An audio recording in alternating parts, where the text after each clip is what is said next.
Sure.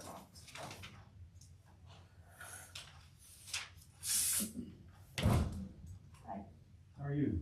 just fine. Good. Well, anything yourself? Are you ready to get out in the field? No. There's too much water there, yeah. With a boat.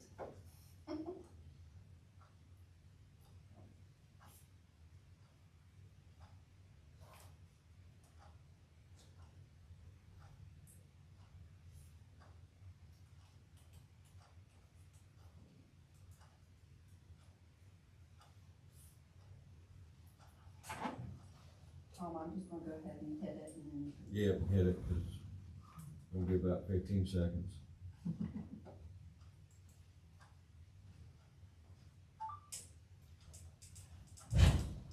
Okay, call a meeting of the Scioto Township Zoning Commission for March 31st, 2026. Roll call vote, please. Weatherhead, Yep. Gordon. Yep. Sizemore. Yes. Moore, Yes. Darnell. Yeah. Calder. Has everybody had a chance to read the minutes from the last meeting? And if so, are there any additions or corrections? There should have been one right there. Oh, it's mine.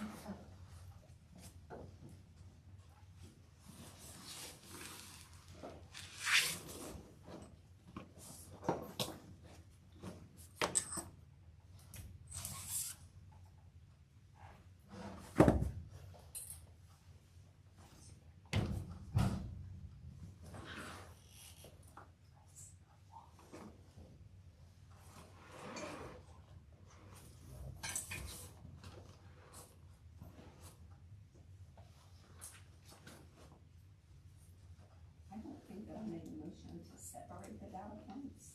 I think I made a motion not to do the data points in the village.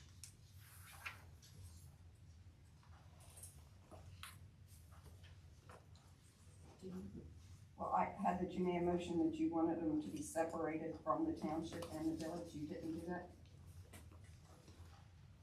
My recollection is the same, that we were talking about whether or not there were two separate areas, but that we weren't going to do the village incorporated area and get their data points. But we're just not gonna do, so take out that whole motion. I would amend it, let me see, just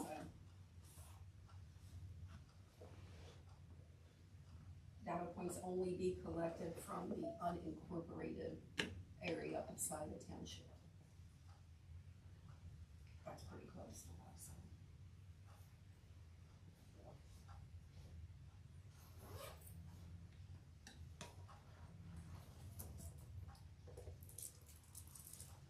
So you just didn't mean that they wouldn't get the survey, they would still get the survey, but. No, they will not get the survey. Now, the second sentence says for the unincorporated area only will get the survey. Yes, the second sentence is correct. That's all you need, is just take out the first sentence and leave the second sentence. Okay. So it would say Sizemore made a motion for the unincorporated area to only get the survey.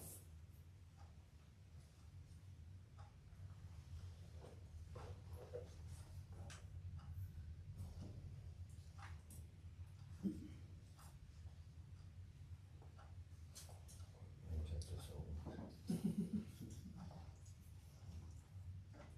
Any other additions, corrections? Need a motion to accept? Motion to adopt as amended? Second. Yep. Yes. Yes. Okay, Darnell, do you accept the minutes too? Yeah.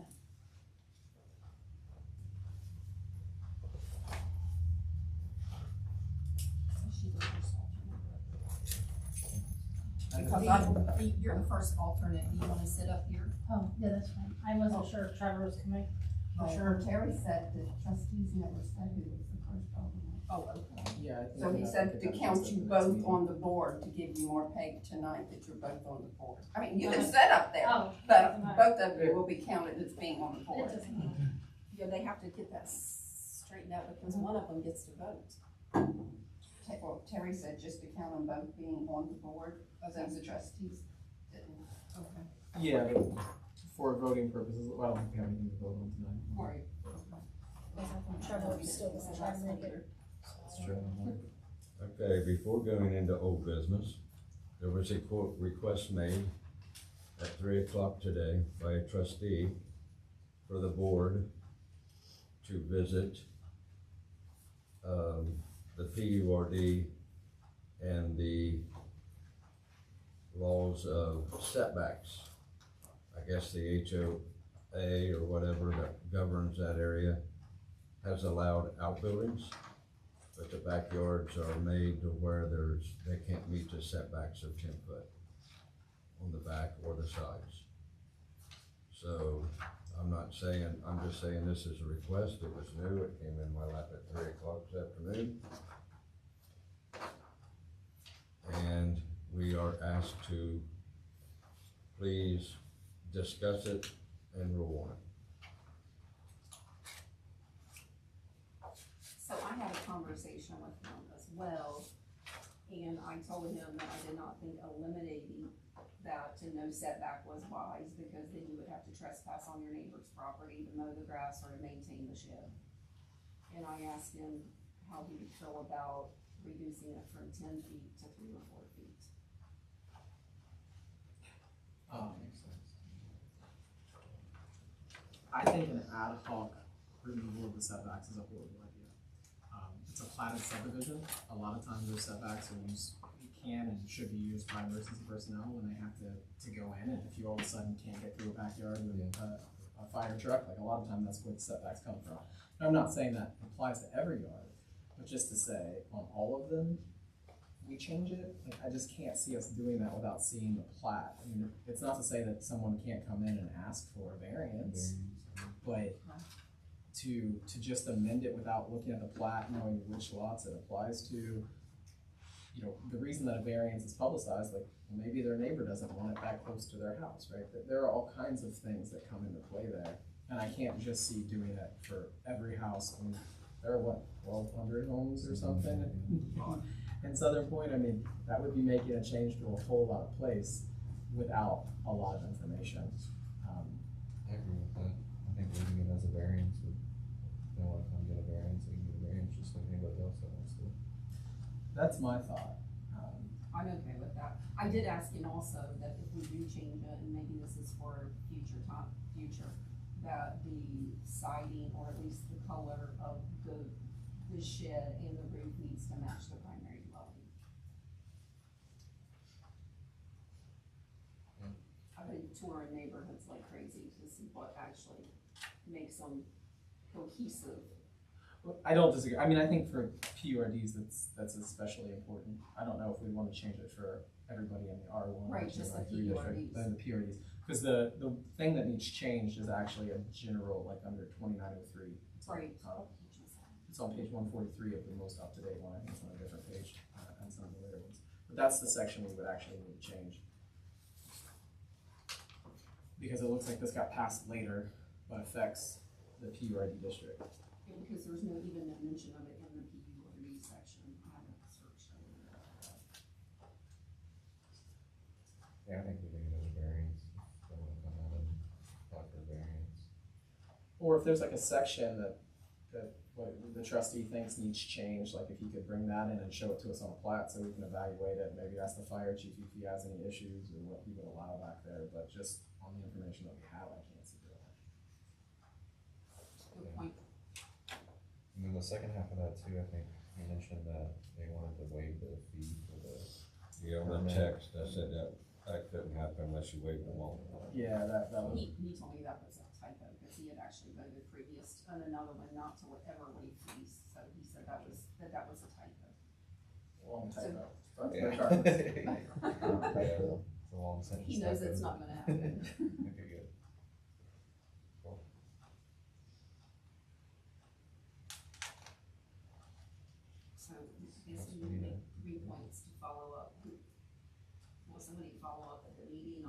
Thursday. Or he can just follow up with us, I suppose. Saying he wants to give us further information.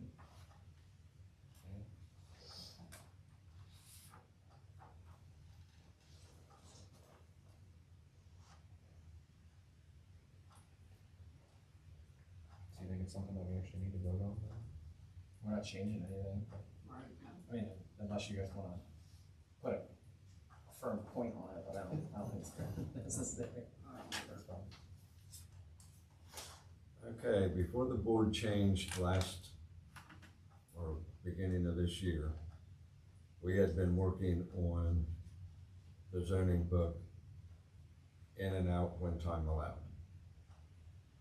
With the help of some past members and others, here is all the information that we have pertaining to any kind of zoning thoughts that were happening, and it's not complete. This was the start. This is incomplete, wasn't ready. This was discussion points.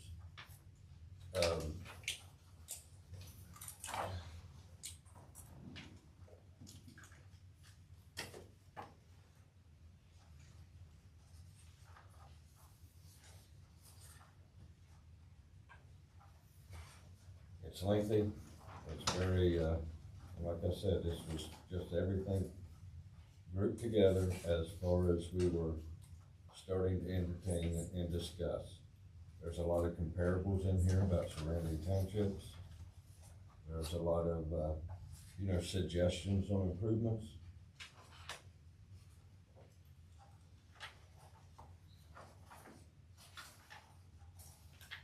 So for the older members, this is rehashed. For the newer members, you have everything we have.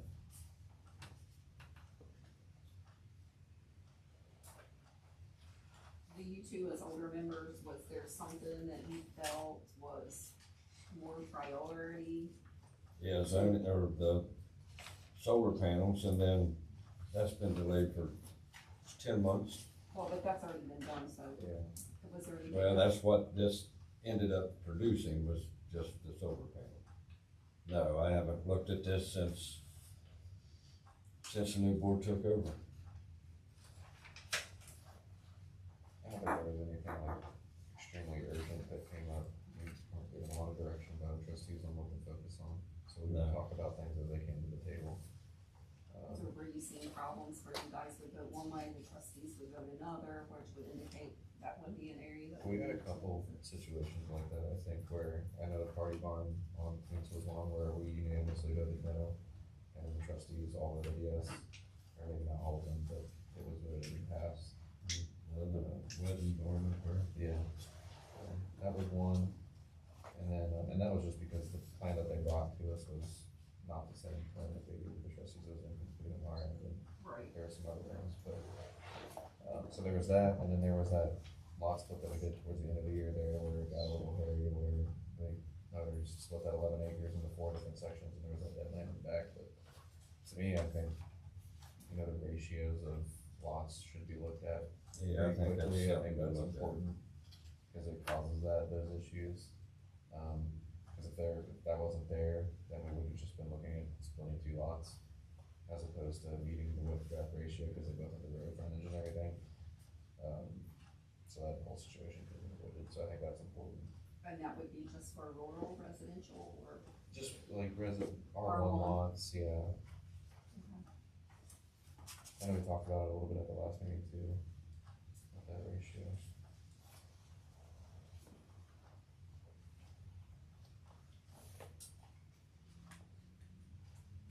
But to me, I think that's something that should be worked on pretty quickly. Because it's a recurring problem that we see.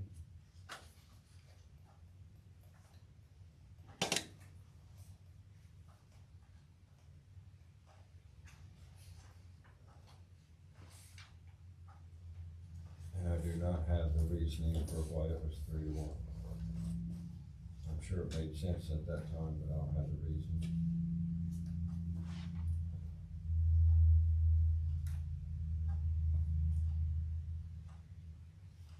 Is there any, so that would be R1. Just ratio, lot ratio, or is it more number and Is it depth with, and that. Width and depth. Yeah.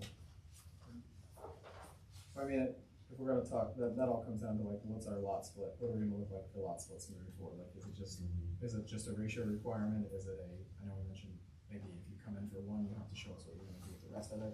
At that point, you can do it. Like a future site plan or something. Yeah, Griggs will prevent that because that's none of our business at that point in time according to when the packet's presented. It's 100% our business though, because it's That's speculative. it's not That's what speculative. they do. If I'm just telling you Well, what I we're know. told. I appreciate that. I will respectfully disagree with Griggs. Yeah, well, that's easy to do too. But if that's the case, I mean, and he hasn't told me that, so I don't know. But But yeah, I think at one point in time, Greg said to us, like, if it's 5 acres or under, they don't even have to write on the packet what they're doing, they can just write Yep. dividing this into this amount, and then that's it.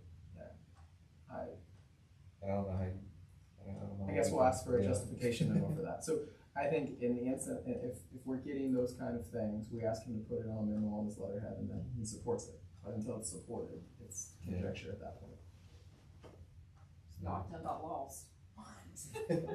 Well, I mean, so my thoughts are, again, we talked about it before, like if it's whatever it's going to be, we can look at size, we can look at ratios. We talked about the ratios make it difficult because sometimes we have non-rectangular lots, right? And then you end up with issues. So there are a lot of way to lot split.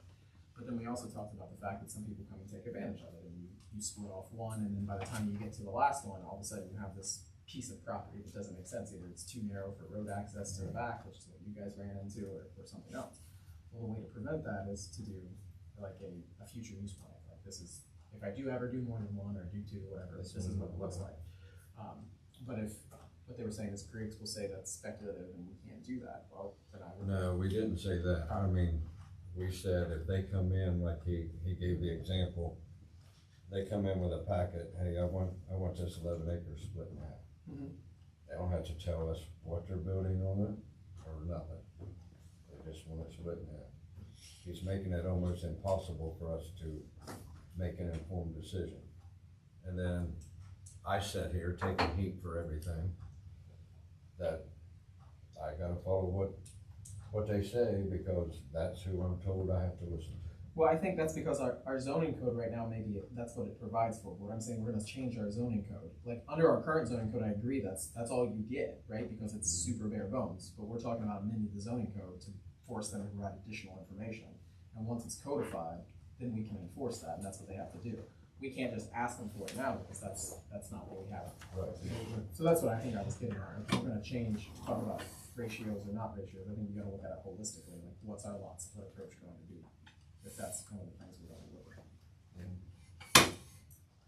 Yeah, with ratios, I don't really understand the purpose of it, to be honest. To me, it's like, Oh, yeah. if there's a road frontage, then that. I mean, it Road prevents, frontage makes sense, but it prevents lots that look very odd, right? Because if you end up with one lot that is, 50 feet deep, and you get a little tiny house on, and you get one that's 700 feet deep, it Yeah. tries to add some cohesiveness to what's out there. And it does make sense. I think she talked about, when I said Holly mentioned it when we were talking about flag lots and how that's handled, right? You just get everything piecemeal, and then all of a sudden you get one house here, and one house here, and it looks bad, which is why, those things are there. But I think there are other ways to do it.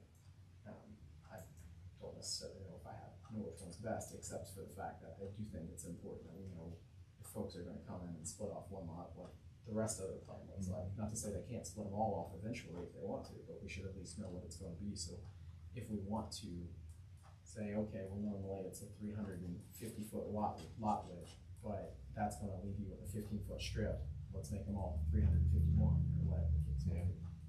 I just think that makes a lot of sense. yeah. So do we need to write that in the zoning, or should they just not be informed of that when they come and ask for a lot split?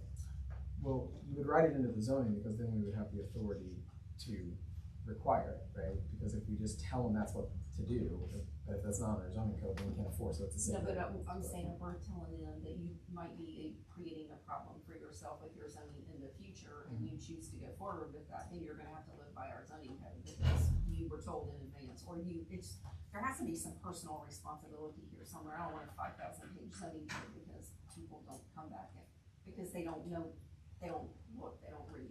I mean, for some things, I think I agree with that, but when you're actually talking about a lot getting split off and whether or not it gives you an isolated lot that can never be used for anything else, like, I think that falls under our purview, but maybe not everything. I don't know, those are just my personal thoughts. I guess where does that come into play at? Because I know we're talking about it, but I know also we're talking about time crunch for things. Like, do we care? Or is it still that the industrial section is what needs to be focused on? Or Are we flipping? yeah, what are we gonna focus on? That's my question. That way we can actually get something done. The only thing that tells me that we need to stick to the industrial stuff is just limit toward the, whatever that is. Cause that was put in place, so we're kind of on the timeline with that one. So if I were to put that in what this conversation just, so what we're gonna try to do is avoid non-conforming lots Essentially, yeah. by potentially requiring a plan for future splits. That's one suggestion, yeah, I don't know if that's the best way. That probably needs a lot more detailed thought and research. I agree, but I'm just trying to. So there's no plan, they're doing it for a family or something, and then 30 years down the road, all of a sudden, well, we're gonna sell 30 more. I mean, the people that made the first decision are gone, so that would be a brand new deal again. No, they would file with their application, under my theory, right? They would file an application that would say, this is the one we're drawing out, here's what we have surveyed, and we have X number of road frontage left. Our plan is to do these next 5 lots with this much road frontage, right? So that we know up front, this is your plan. And then we can either approve that lot or not approve that lot, because it makes sense or it doesn't make sense. And you approve the application. But you got changing of hands and everything else. I don't It think runs we with the make land. this big. That's too much government overreach for me, Yeah. but that's my opinion. Well, would this be, would there be some controls on that? I mean, if we have a 400-acre field and we sell one R1 lot, do we have to tell you what the plans for the whole field is? It would be just the frontage. Like, what are you planning on doing with your frontage? All 3 miles of it? All 3 miles of it? No. But some places, don't they set it to where if you split that lot, you can only do it one time. Some We do it places up to only allow 4 it one here. time. Huh? We can do it 4 here and then it goes to subdivision.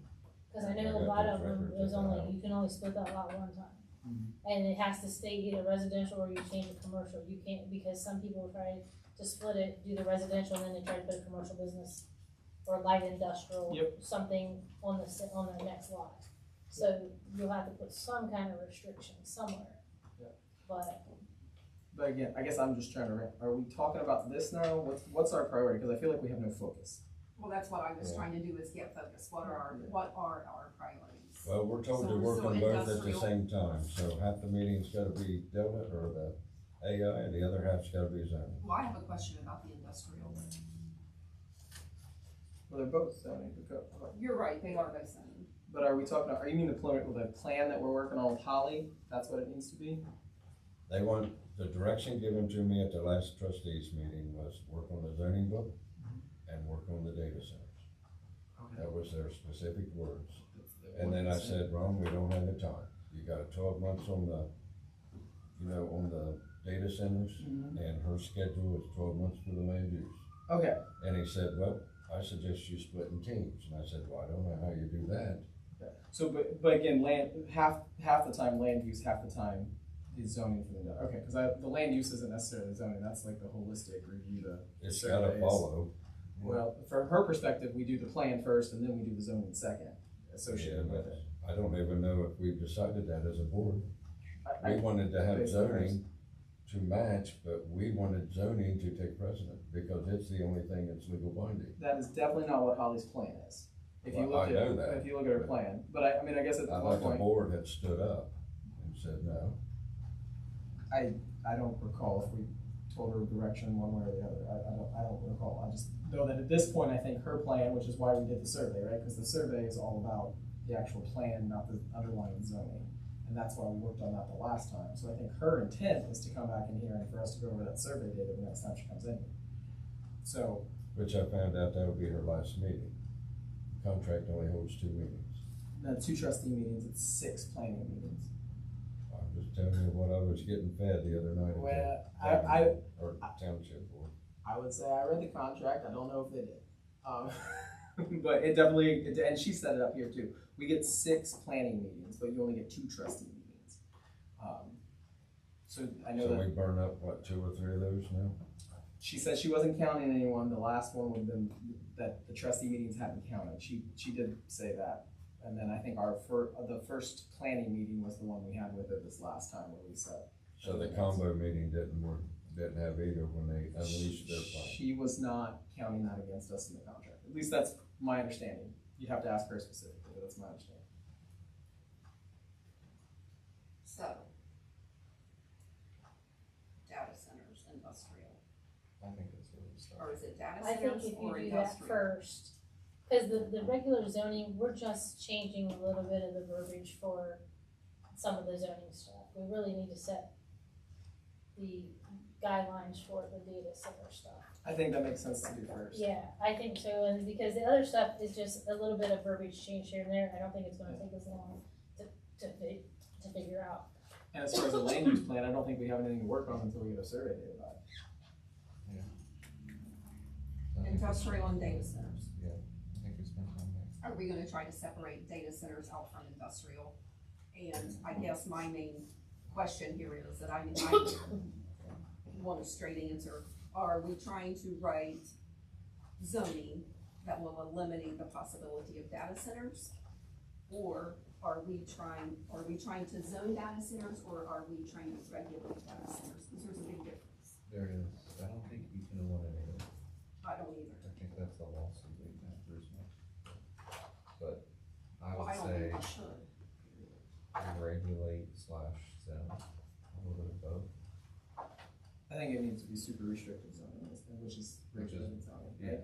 Set some major But by regulated, guidelines. I mean, are we gonna start getting into water quality, air quality? Because nobody in this room is qualified to do that. I mean, I would say that we're all qualified to look at other zoning codes and to rely on Holly to pull information and then figure out what makes sense. I think anybody's qualified to do that. Am I an engineer an air quality expert? I would say no, but I think we have the ability to look and do our best to find what makes sense for the village, or the village, the township.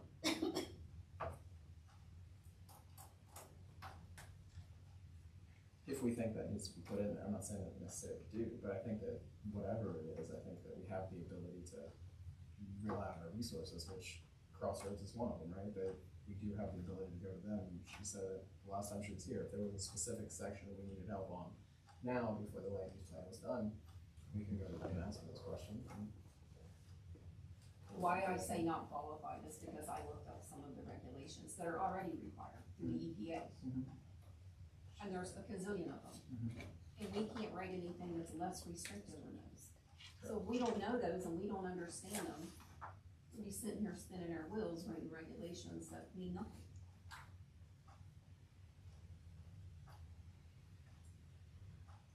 I guess we cross that bridge if we get there, we gotta start somewhere then. What's the first thing we wanna look at? Location. That makes sense, because then you're looking at what is around it, what should be planned.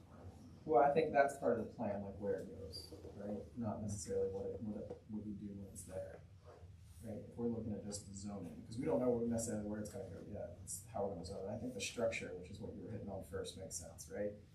So I guess, in my view, there are 3 ways to structure it, right? We leave it as it is, and it falls under our industrial section, potentially.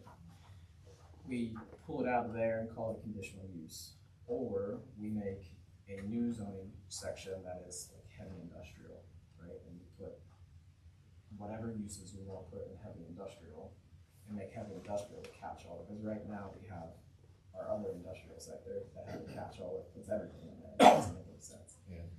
And I originally thought the conditional use made the best sense because it would have an additional layer of review.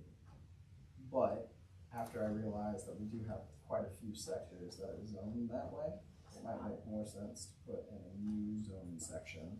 That way, if anyone wants to use it, they're gonna come back and ask for it.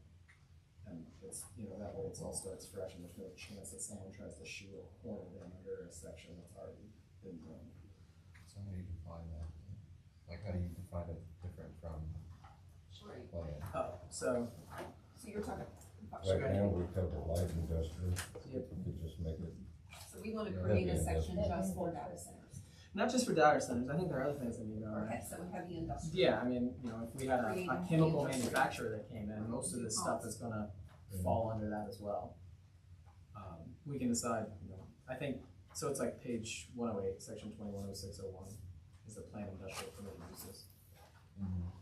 So instead, like he said, we got a new one that instead is, you know, this is planned, we make this plan light industrial, and then we have a plan heavy industrial, and then we figure out which of these uses we think should go into plan heavy industrial, and we move those into that, and then we work on what are those regulations.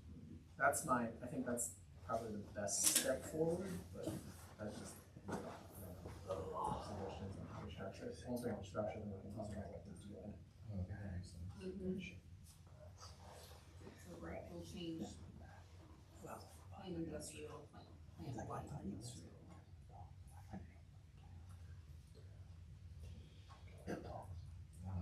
Heavy duty. And then add, but we have to decide which is what. And if we can make that section 2107. And with data centers, I have there's small, there's large, and there's probably medium sized ones, so how do you classify that? I mean, that is a question that I don't know. Put them all under the heavy, we could. If you wanna call out a specific one, you could do it off of the power usage side. I don't know, part of it is just put them all under the same. Yes, I can do that. No, there's no reason we can't. We can put anything under a zoning classification we want to.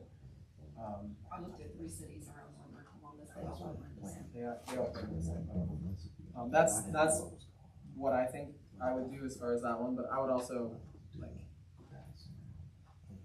salvage yards might be a heavy industrial use. Like if you had like a full, you wrench it or something of that nature, like that seems to be something that probably we won't have heavier regulations on. Quarry or mine, that might be one. There's a lot of fighting over the quarries when they get. There's a lot of state regulation on those too already, so. Yeah, sanitary landfill probably should go under there. And then probably other uses of an industrial nature not otherwise provided for in this resolution. Okay. Those are the ones that I think make sense together for now. But does anybody else think any of the other ones? So I was looking at D, F, H, and K going into the section. I think we need to add to that new section. For sure, what else goes in that? Any facility requiring moratorium up to 20 megawatts of electrical demand or containing large scale power generation, cooling infrastructure, battery storage systems. I mean, I think that comes under the other industrial uses, but if we want to specify, we certainly can. Well, I'm reading off the data center zoning strategy for townships. That's just my phone. You keep looking at my daggone phone. I'm trying to understand what you're looking at here.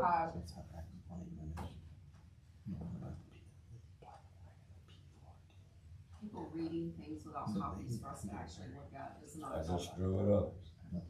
You guys went on that road and I looked it up. It can be found at the data center zoning strategy for townships.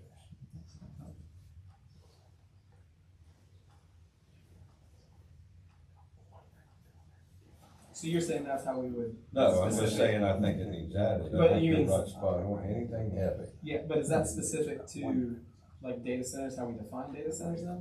Or just in general, we Looks have like data it- centers and we have that section? They got a definition of data centers that I have not read yet, so. Well, you have those battery trailers too, that use a lot, that's where he's going with that, because they require, a lot of them require their own, Power generation. power, yeah, for their own power, their own substations for the power. Yeah, no, I think, well, I mean, I think power generation should definitely be under it. That makes sense. as a separate caveat, because that private plan needs to have some consistent regulations, because that might have enormous setbacks from other places, right? I mean, that's what we're dealing with, they're dealing with Nashville right now, because of the behind the meter power generation facilities that are allowed.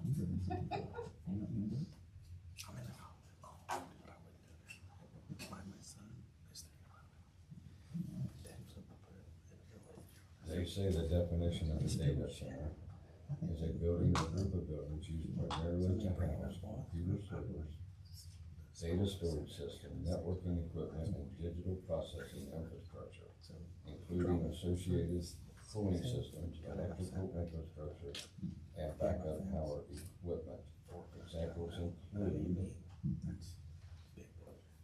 computing facilities, artificial intelligence computing facilities, cryptocurrency mining facilities. I don't even think that's a thing anymore. Server farms, digital infrastructure campuses. And that's it, that's all they got on there, but I hadn't even got down to that yet. I was just looking at their industrial use and what others have done, and I don't have the example of others. So we can expand the list, we can add to the list. Oh, for sure, Yeah, that's, for sure. I was gonna say, one of the ones I printed off was Hilliard's, because they do have somebody that's presently have them right in town, and they probably have 40 to 50 of them individually listed. Unfortunately, they don't bring it in.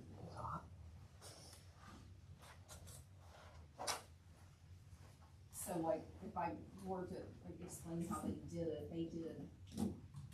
let's say they would do light industrial, and then it listed all of them, and it had a graph beside it, or a chart beside it, that said which ones they went in, and which section of this thing that they had. And then there was a place for extra stuff that they might have to follow. Like, additional codes that they would have to follow in addition to that. Theirs was really easy to read, is why I bring that up.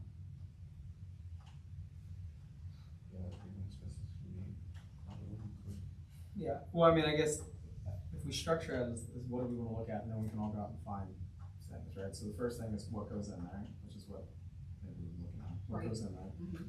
And then what things matter most to us to make sure, at this, as a starting point, that we include regulations on, it, right? I think we talked about noise the last time, Water, water, potentially air pollution. energy cost, and noise. Noise pollution, air pollution, water pollution, and energy cost. And then energy costs, that's the one I think we have to ask Pete, because that one I don't know if we have any say over. Energy source. Well, we definitely wanna look at power generation, like how it's, what their primary and their backup generation looks like, because we wanna make sure, it's pointing out that. and they can't, I mean, that can all be done legally. I mean, Well, yeah. and, Oh, yeah. and efficient and safely. Yeah, Hospitals do it every day. no, for sure, we just have to figure out, make sure those rules that the hospitals follow get put into here. Right, and that's why I was saying all of the permits, in backup power generation, those are 5 separate permits from the EPA. That's just to get started. Yeah, the power generation, I will say that I, That's the backup power generation. Yeah. Only.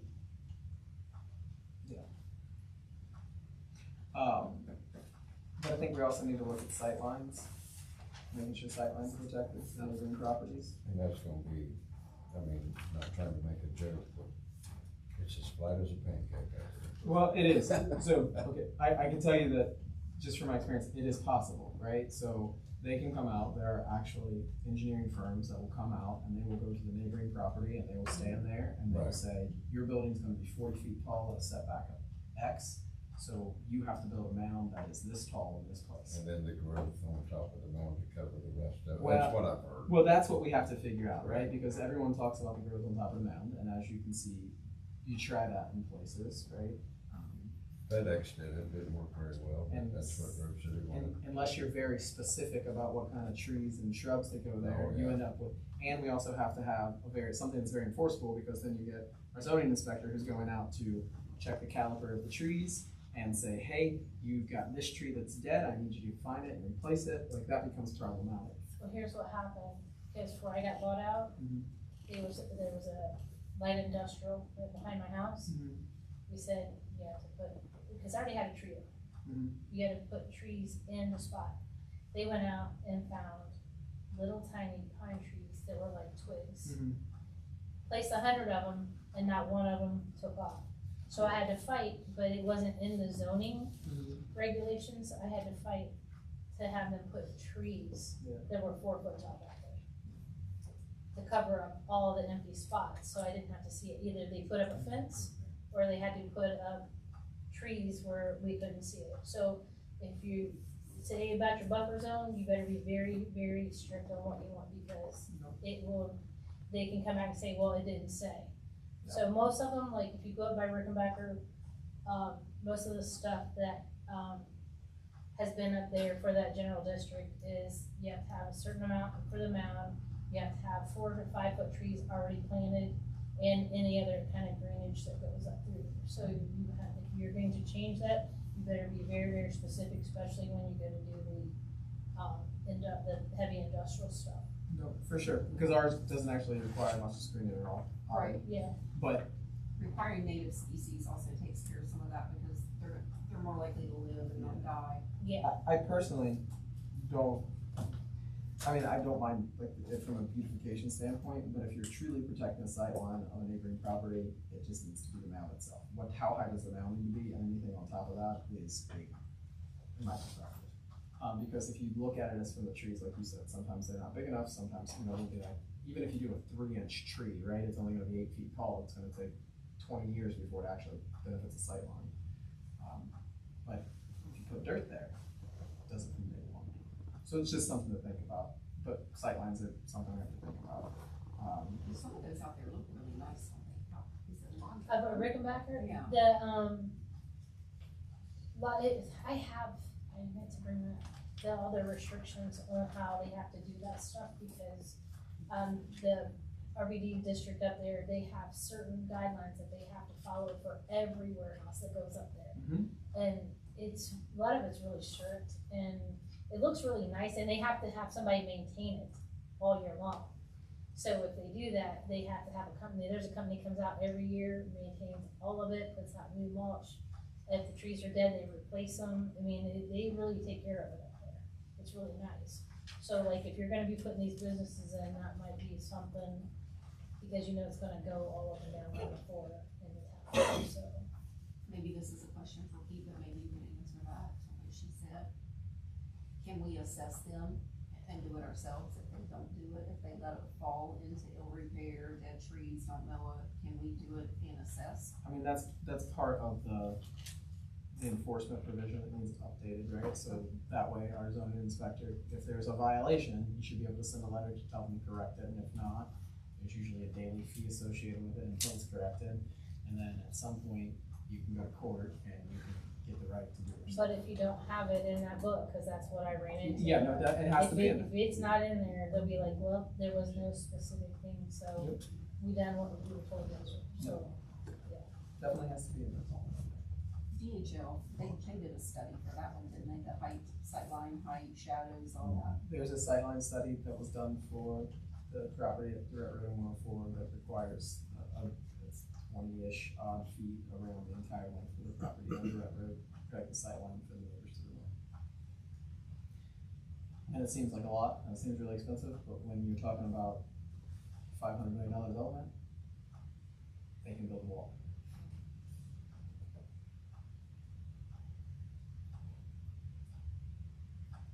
And then I will say, I just drove through New Albany and they don't have any of that. They don't. They do not. And I think part of that is the location where they put them. But also, if you look at like their warehouses also are gorgeous. Like they're all black. They all have architectural design on the exterior, right? So instead of building mounds, they decided to make it so that they're very, very strictly controlled aesthetics. So you can do it either way. I mean, there's Data no. centers are not though. Are those the ones actually in New Albany? Because I thought everything in New Albany are there. It could be Johnstown, I like think- right on that edge. Yeah, I don't think those are in New Albany. I think those are in the township next to it. Okay. So they Alright. bypass New Albany's zoning by going into the township, which is what you run the risk of here, right? That's why we're trying to get ahead of it and beef it up, because if not, you run the risk of them coming here and it not being that way. But I like New Albany's zoning for that too. It does work. Yeah, I mean, even like their residential is everything has to be brick and everything has to have a fence. And- There's 3 colors, white, Yeah. white, another shade of white, and And- brick. Yeah, yeah, that's all, it's all that's up there, yeah. But yeah, so I mean, like, there are plenty of ways to protect sightlines, whether it's from an aesthetics perspective or a hill. But it's something that I guess we should look at as sightlines. I'm not promoting the new all the new stuff, it's a little restrictive. Yeah, some of it's a little It's crazy. very restrictive. What other, like, subsections do we need to do from an outline perspective? Under heavy industrial. Yeah, like, if we're gonna create the sector, and then we can start plugging in, you know, we can try to at least focus on a section each time, maybe 2 even, once we know what sections we're gonna look at.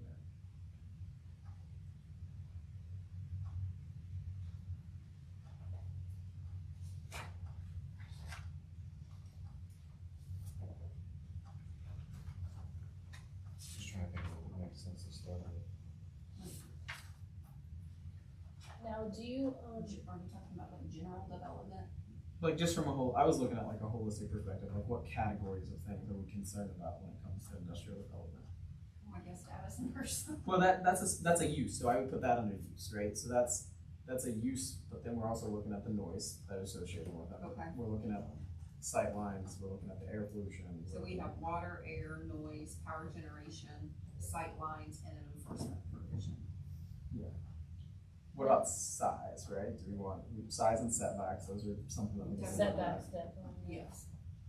Now, also, like, some of the warehouses at Rickenbacker, and some other places that they're building, now they have to follow a certain kind of color for everything.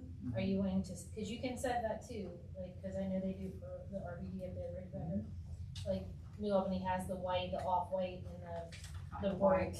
Yeah, so like you can set like some, like kind of all of it to be kind of a uniform, like if you go up around Rickenbacker on 317 going towards Lockwood Road. Now all those, they are all the same color, there's certain things. I mean, do you wanna look at that too, to make it look better? I'm up for looking at anything, but like the aesthetics. Yeah. Matter, so. I mean, make I it agree. all kind of a uniform thing, like, this is what we require, and then somebody can't say, well, we wanna do, this is what it needs to be, and that's how we want it to look. We don't want it to look trashy after they leave, we want it still to all look the same kind of color. I mean, I know you can do whatever, cause I have that from the. Looks like we could use a lot of the same language from the planned industrial unit to the other, I know, it's got screening in there, which it refers to landscape mounds or. I mean, there's definitely the sections that we could look at, I don't know, That's kind of what I was looking at, were the sections. You just might have to just tweak it a little bit to say if you wanted a certain, that it has to be a certain percentage, or it has to be so high. You just have to, that's why I said, a lot of that's gonna be easy to change. It's just getting the main regulations for the warehouses and the data centers. Exterior lighting.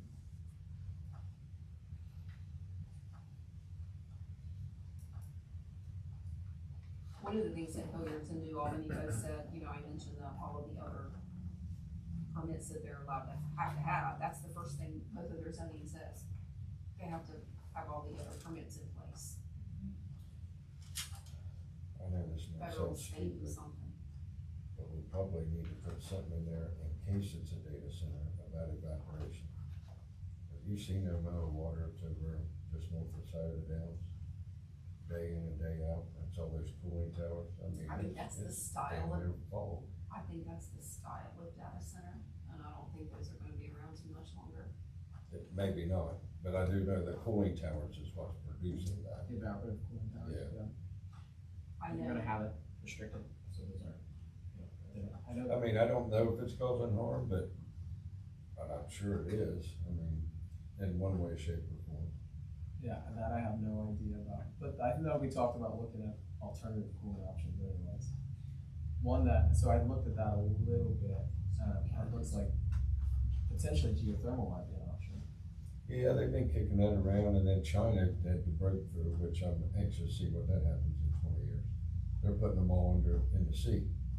So they did, the first one of those was done by, I think, Meta off the coast of Washington. Oh, okay. Like 8 or 10 years ago, and then they pulled it up and it was pretty rusty, but yeah, they've been kicking that around. There's a lot of these that exist that I looked at, and Oh, yeah. none of them had what you're talking about. You didn't see it. There's 59 of them in Pinellas County, Arizona. I'm gonna tell you something, my family lives in south and central Arizona, they don't allow you to waste water, period. So they're not allowing the data centers to pump water into. I wonder how they get around that then.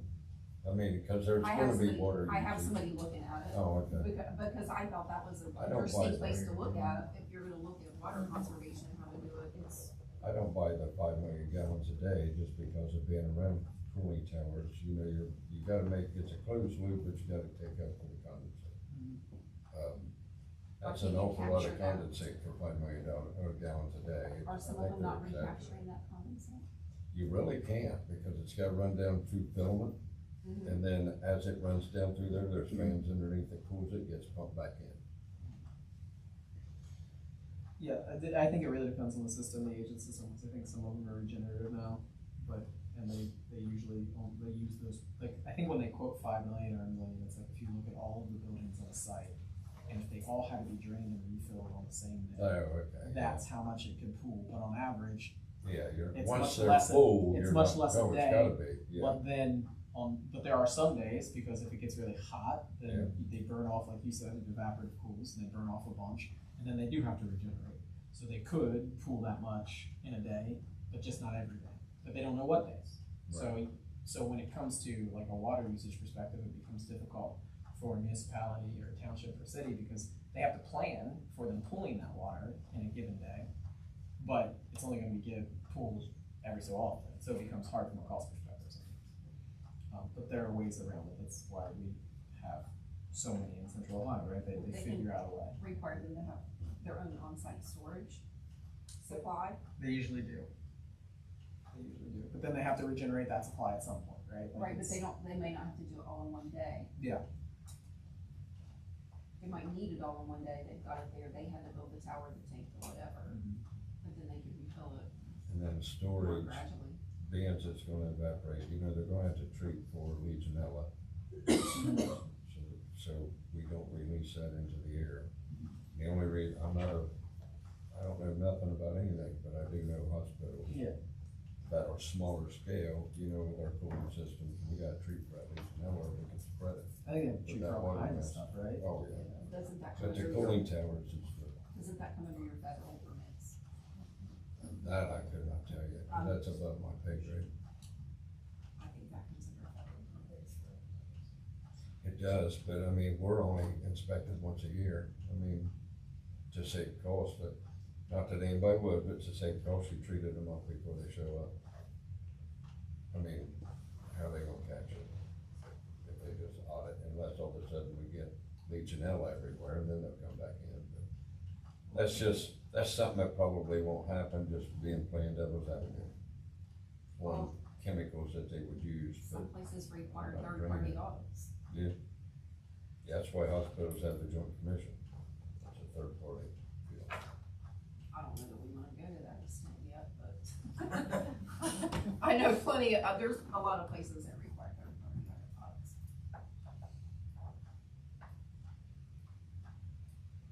I think, I have a hard time clearing my mind and making sure we take care of our area without having a target on any one business. You know, I don't wanna sit here and prohibit one type of business just because I don't like it or this or that. I wanna be fair to all businesses, but at the same time, I wanna protect the area and the residents within the area. Well, I think. And I struggle with that, I'm not gonna lie to you, I struggle with that, I do too, because I have a bias. I do too, and that, the thing with data centers are, look at what we're looking at health and safety for the most part. Yeah. And I don't have a problem regulating health and safety. The colors of the buildings, we may wanna ask them, but to me, do did you say New Albany's are black? I looked at the ones in Johnstown, they're not, all the ones I looked at were white, which would make sense to me for cooling. Oh, But you're not gonna want a black building. Right, no. Most of, I know what you're talking about, cause a lot of them, they. Like if you drive out 161 and you look Yeah, at their, they're all- they have warehouses, but they don't look like a normal warehouse. They look like a Those pretty warehouses are all wax. Yeah. Those are all this, Those are- yeah. that's all limited stuff, but it's still a regulation.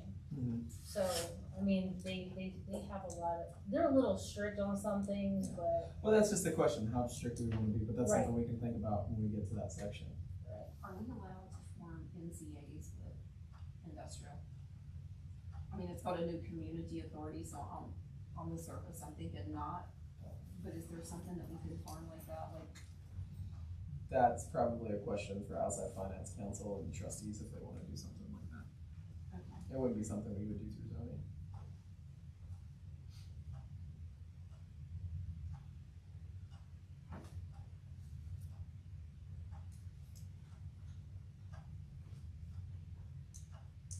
Glare, heat, and exterior light, So fire and guess- explosion hazards.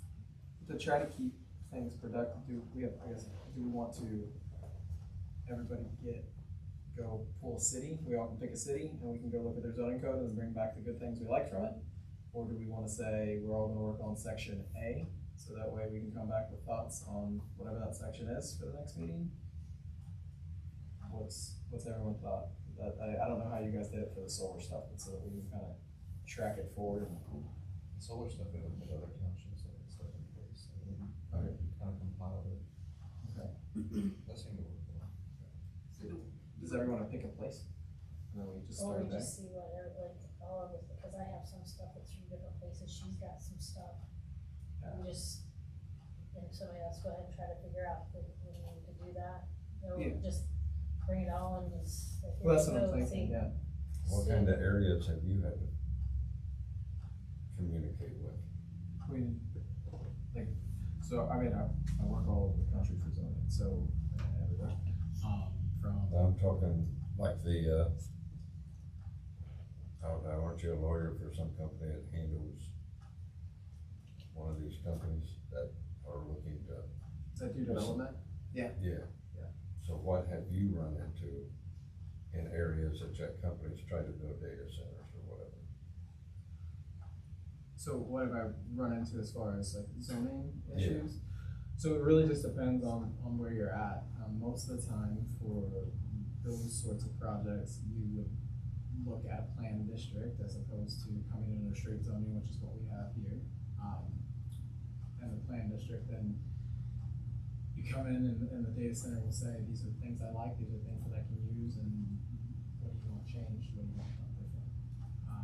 So there's a lot of back and forth typically on a planned district, right? So that's typically how I see them done, not under a straight zoning perspective.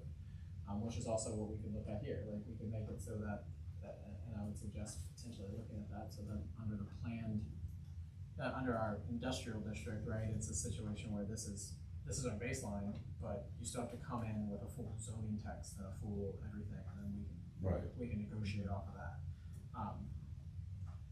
It still requires full approval, right? Whereas what you talked about the lot split, right?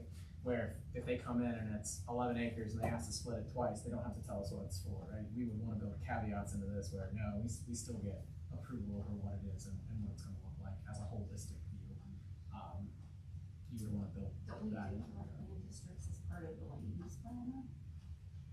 Not, I mean, typically that's just a where you could, I don't know how they're gonna do it, you have to ask Colin. Cause I see a prison and a landfill, that's where industrial should be. Cause it's a prison and a landfill. They have a different designation, but yeah.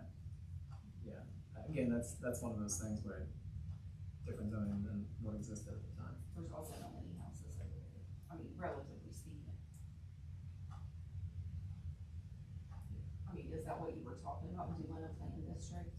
No, I was saying that if you could just have the zoning under a planned district, so that if you wanted to bring it in, like let's say the farm field behind us here, they wanted to turn it into a battery plant, for instance, right? Instead of saying, okay, I wanna rezone it to a straight industrial district, you could call it a planned industrial district, and then they have to come in with their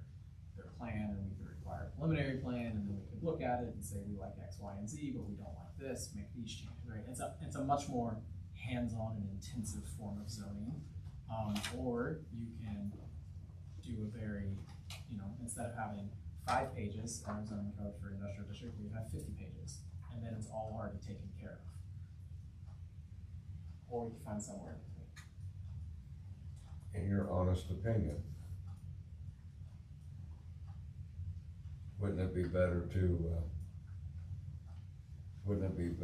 have a little bit of back and forth rather than following the guidelines? Because we're all trying to do the best things, but there's people hired to find loopholes. Most definitely, I think it should be both, actually. I And think the technology changes too. it needs to be, that's kind of what I was talking about at the last meeting, right? Is that we put language in there, obviously we do our best to make it as protective as possible. And then you have language in that tries to add in things along the lines of, this is the technology that we want, unless something is better, needs to be approved by the commission and the trustees at the time. Something along those lines, so they can come back, or she's a technology. Another thing you can do is you can kind of make like a checklist, which will kind of fall on getting permits before they even come to here, and they, because they have to say they want to do their permits, this and that. Have a checklist. Okay, well, these are the things we're looking for. These are things. Bring us a plan we can see that's readable. This is what some of our regulations are, and then they'll come with their temporary, not blueprints, but Usually it's something like- like blueprints, yeah. Usually then- call a preliminary plan. Yeah, or and this, something. and then before you even get started, this is what our zoning's gonna be, this is what they're looking for. If you don't have this, you're kinda wasting your time to come. Yep. So have that checklist in there, have them do that, and then once they get to that point, then we have their temporary drawing, and we can say, okay, we don't like this setback, we don't like this, or, where's your entryways, what's that gonna affect everything around? You'll have all that already there, and it's not back and forth all the time, and then it's a lot easier to see and do if they've already got that checklist. Well, this is what you have to do before you bring it to the zoning board. And so you were asking about things that you see, or things that I think should be done different in most municipalities when it comes to these things. And part of, I know Wendy was saying, the EPA already takes care of something, X, Y, or Z, but the problem is that if you put it in your zoning code, then it's easier for you don't have to call the EPA and say there's a violation, please enforce it. You have the ability to enforce it at a local level more quickly. And that's why I think some of those things should be put into our zoning code. I'm just saying we don't know what they are. So they actually did a decent job. If you look at page 113 in our zoning code, right? Just to fix that whole, we don't know everything, right? They say no emissions or air pollutants shall be permitted which violate the Clean Air Act amendments of 1977 or later as enforced by the Ohio Environmental Protection Agency, right? So what that does is it says, look to the Environmental Protection Agency because they're the experts. But if you violate it, I can enforce it. Or the EPA can enforce it. But I have the ability then, because if it's not in there, then I don't have the ability to enforce it. And then you're beholden to another state agency that, who knows, maybe they are on shutdown and all of a sudden you can't get something taken care of. Okay, so we don't need to know the specifics. We just need to say that they have to. There are many ways to do it, yes. And I will say the ones that I looked at, they do have that. That's actually the first thing. That is the very first thing that they have. Yeah. For this kind of industrial use. But I would also say that, what I see is the federal and the state regulations tend to be the starting point or the middle. There are a lot of townships and municipalities that go above and beyond that. And they say, okay, well, from a zoning perspective, it's X, Y, Z. Now you do have to be careful because if it's a federal permit, right? So if there's something federal, there's something called federal preemption. And so you can actually make it more restrictive or it's invalid, right? So it's kind of no point to put it in. That's what I was saying. We don't know what they are, so how are we gonna know if we make them more restrictive? Well, that's partly why we have to rely on people like Holly and Pete and other experts that'll have to get involved as we move forward. It's not, we kind of think of the problems and then if we can't solve them ourselves, we find people who can. Okay. At least that's my thought. Assuming that trustees give us enough funds to do that properly. I think I printed off like 47 pages just on one little piece of Yeah, I will. EPA requirement for one little segment of a data center. No, for sure. Well, I would say like, you know, we were talking about, are the things that are already in our code enough, right?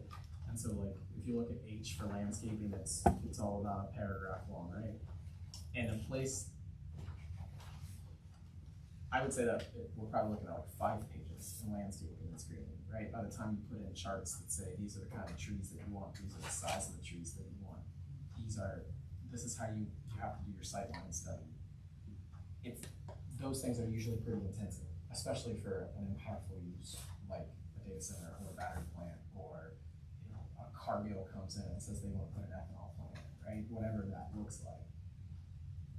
They can be really restrictive if you want, or you can be less restrictive. And it's a twofold situation, right? The more restrictive they are, the less likely you are to be the first pick, right? But that's not always a bad thing. It just really depends on what you're looking at. But you can always ask for a variance. So that's the other thing. So if you put it, and we make it restrictive, and then someone comes in with something, they can come to the township and they can say, hey, I'd like a variance from this, and here's why I want this variance. And then they can be evaluated. But it gives folks a lot of insight up front as to what they can expect. So I think from our residents' perspective, we want that. Code is code. You have to meet code. Nothing, except for federal, nothing says you can't exceed. Exactly. I would like to try to find some balance between doing it right, having a good code, and yet encouraging more job growth. I think we've done ourselves a disservice in the last 25 years of kind of thinking we can be a veteran community. People work in somewhere else, they spend their money somewhere else, but their expenses land here.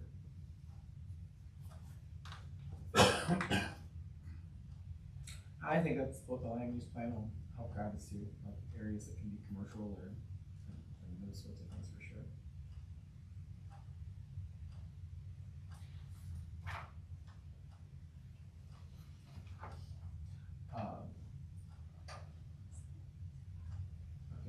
Okay. So I know you looked at Hilliard already, and you have Hilliard School. You have what is? I have a lot of stuff for the warehouses. It's like Rickenbacker. Rickenbacker.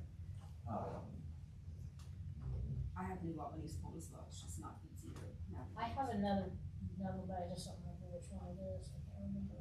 I'll have to look. Some things are still packed in the box. So I guess the three of us don't look at those. They've got those covered, and we'll find other ones for the next meeting. That's fine. And then we can see, kind of narrow down those areas that we think need to be looked at, and maybe try to sniper out some more uses that we want to be specifically included. That sounds good.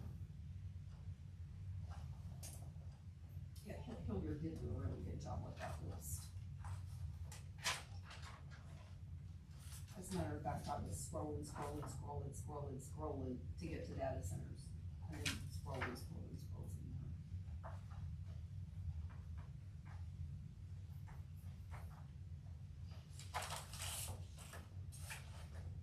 And then the way you guys did solar, it's just kind of all, it's not under, like, assuming it gets approved at some point, it's its own code Yes. section. Yeah, and it's simple. Okay. It's no more than an outbuilding. Okay. You know, it's gotta be behind your place or on your roof. You can't sell it. You know, it's just real simple, but it's taken forever. Okay, so it's not, so we then need to put in industrial solar, either regulated No, or I think non-regulated. it was only residential, so we would have We to, would have to do yeah. If commercial. we want to include it. as Well, they said that the reason we separated is because the county restricts anything above 50. Right. So we can restrict anything below. And then the Anything state we're has going to 11. encounter would be residential. Well, here's So what we didn't have any of that, so we want to at least start with the residential. you're gonna run into this, because where Google is on 23, because I subbed at Hamilton, I didn't realize when I went up behind Oh, Second House, yes. That's, they have a huge solar field. it's the whole, The whole field. up to And I the housing did zone. not- Yeah, it's backed up to the housing, but I didn't realize that, because I haven't been that way for a long time. So you're probably want to put that with that heavy industrial part too. You were saying after so many, what, megawatts, 50, I think 50, is the. then the county takes over We're up regulation. to, I can't remember what ours And then is. at another point, the state takes over from the Yeah, it's county, beyond that. correct? But Yeah. they have since what has happened, they've set restrictions that those fields can't come in anymore, but all we could find out is what we could restrict was pretty much just residential. That was my understanding as well, because we were contacted on a regular basis Yeah. by solar companies. Well, by regular, 2 or 3 times a week. When that regulation started, a lot of us stopped. Yeah. Okay.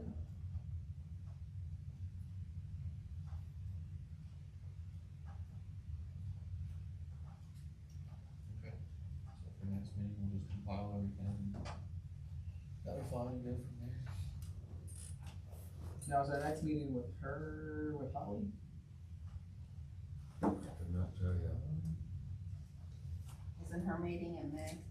I think so. It is, Oh, yes. yeah, we'll have a meeting and Found another one before. it's either gonna be the 14th or the 21st, probably the 21st. The 21st is what's set, it's up to you guys. Yeah. What is that? The joint meeting is the 7th, May 7th.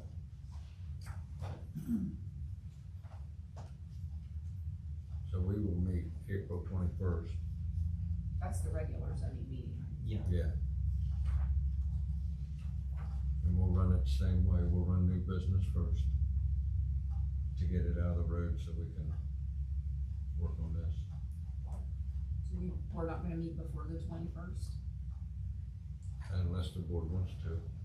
I thought we talked about 2 meetings, and yes, no, did we not? That's what I thought.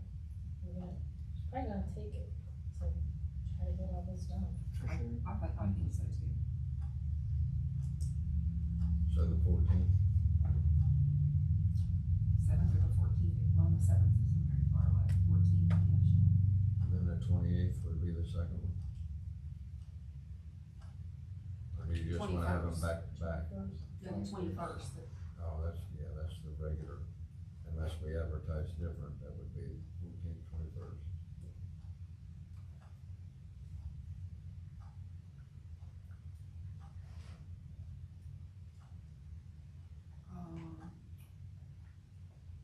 we'll still start that one at 7, yeah. The 14th. That's fine. How's it gonna affect you, is 7 fine? 7's For probably you. fine until we get into May. Or, yes. Cause I'd like to find that, I'd 6 like to is find fine. it steady. 6 is fine until we get into May. Well, Well, after that, planting hell, you might be midnight, so. no, I mean, I'll quit and come. I'll just have to go back. What makes the most sense for the board? I mean, for you, I'll work with it either way. what makes the most sense for you? My schedule's pretty flexible. If I'm not here, it's because I have an all day event out of town, so otherwise I'm pretty flexible. Mine's pretty flexible until the first 2 weeks of June, then I'm gonna be out west for 2 weeks, so that's the only thing I got. Okay, anytime. So keep it at 7? That's fine. I'm good with that. 7 on the 21st, The 14th and the 14th 20th. and the 14th.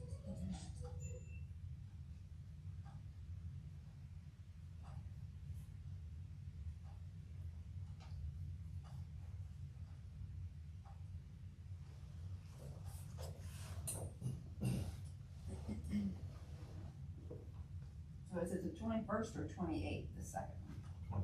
The 21st is the second. Okay, so you have 2 weeks in a row. Yeah. Yes.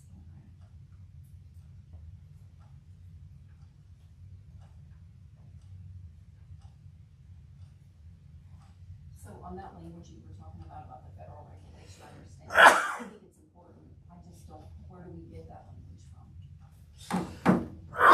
What's gonna be, what do we see everywhere else? What does our consultants say, it's what they specialize in, see what they have to say, and then if we don't have something we like, then we can go down the rabbit hole of Google. I mean, really, as long as we come up with what we wanna see, we should be able to tell Holly, like, just what we say about. That's what I was thinking, if I we was talking could, about like the Yeah. enforcement part of it, to Oh. make sure the wording's right, so that Yeah. if the federal government's only coming once a year, and we can really see there's a problem, the wording that we need to make sure that we can. Yeah, that, okay. Enforce that. That I see what you're saying. You were talking about, when he was talking about the Legionella and being able Yeah. to really inspect actually, yeah, we'll have to, that's different, we'll have to, I'm not 100% certain it's something like that. We can hold this sometime. So, that, kind of the reason I was thinking about the, if we can come up with the outline of what the sections we want to see, and then we can go to our consultant and say, hey, these are the sections we want in our industrial zoning code. Give us, you know, we can ask her for the most restrictive, mid-restrictive, whatever that looks like, right? Like, ask her for those as a template too, and then we can compare it to what we see from the other county, the other municipalities that we pull. And it should hopefully expedite and not take 12 months. At least on our end, we can get it to, No, we can get it to it the people won't. to review, you know what I mean? Yeah, it's the review And then process. we can move on to the next section. But I think if we have them and we can lean on them and give them an outline, at least it covers, you know, things that we know are important to us. She may have a lot of other things that are important, but we can definitely get those to her. At least that's the thought.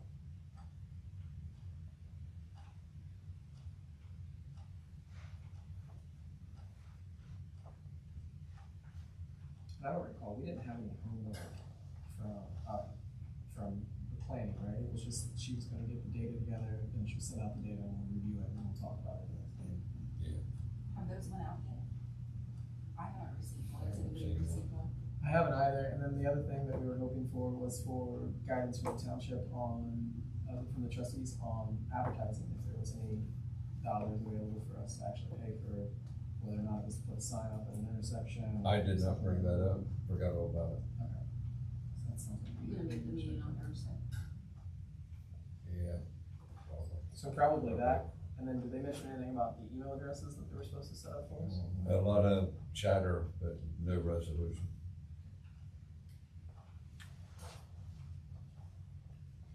I think they're kicking it around. I don't know if their city is throwing a curveball. I just don't know. There was no resolution, but a lot of positive chatter. Yeah, that would be nice if we could all communicate on something.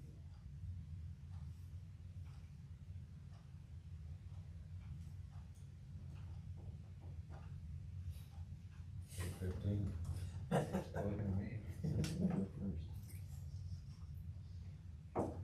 Travis won't bring up zoning stuff with the trustees. Now I can't get a motion. I can't, I don't know your wordage or what you'd like to be brought up, I can just sit and listen and watch. We don't have any packets as of yet for the 21st, second. No, nothing. I made a motion to adjourn. I second. Yes. Yes, Yes. yes.